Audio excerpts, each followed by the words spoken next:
Kembali lagi ke rutinitas sebagai ibu rumah tangga. Nya guys, geus lila we ieu teh teu nyieun konten pas beberes di imah. Da geuning kamari-kamari mah teu sempet wae rek nyieun konten di imah teh. Asa sibuk we perasaan teh ari geus lebaran mah. Sok hayang buru-buru ngariung geuningan lamun keur aya adik atau aya dulur-dulur anu mudik teh. Resep we geuningan kumpul ngariung. Ieu we rek nyieun vlog beberes teh sok asa horoream geuningan horeamna teh naon atuh da kudu minah-minah tripod jadi we lalila. Kitu jadi lalila pagawean teh dahaban we mindah-mindah tripod. Ayeuna mah kembali deui we ke semula konten-konten beberes di imah. Geuningan 2 minggu ka tukang mah haban we biur ka itu biur ka dieu. Tara aya di imah.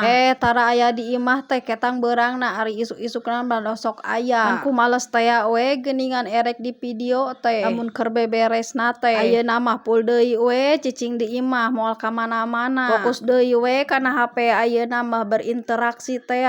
Kitu ti samemeh lebaran nepikeun ka geus lebaran mah cul we kana HP teh. Cul teh kitu henteu berinteraksi. Ari nyieun vlog mah eta oge nyieun wae ngan pedah di luar. Deuih lamun geus ngedit jeung ngisi suara mah geus we HP teh diculkeun. Kitu teu fokus teuing kana HP dari HP mah dibabawa wae eta oge. Teu sampai ka poho ari mamawa HP mah. Naon atuh ja guys da lamun teu mawa HP ge sok aya we geuningan videoeun teh. Atak ayeuna mah ka mana-mana oge mamawa HP we da geuningan sok lebar. Yang video jang vlogeun teh. Tak ayeuna mah sedia we ka mana-mana teh mawa HP. Atuh da sok kadang geura lamun teu mawa HP aya we jang videoeun teh. Sok kaduhung we tungtungna teh ari teu mawa HP mah. Sok kadang eta oge ngicid heula ka imah nyokot HP. Capek ari kitu teh geuningan. Balik deui ieu teh kana videonya guys teu karasa geuningan ieu teh geus beres we. Geus seueuh jeung gegerohna teh. Tah ayeuna we tinggal marsihan urut susah sesa gegeroh ieu teh nya guys. Geus mah dibersihan ieu teh urut gegerohna tuluy we ieu teh erek moekeun baju. Imah lap can diseuseuh kewe ieu teh nganterkeun heula ieuna. Hiji-hiji we heula nganterkeun poeunana. Ning ieu oge ngelap teh encan karek ieu we ngarampa. Seuseuheun da iseuseheun mah ti tadi ti mimiti hudang oge langsung we eta teh dikocorkeun caina.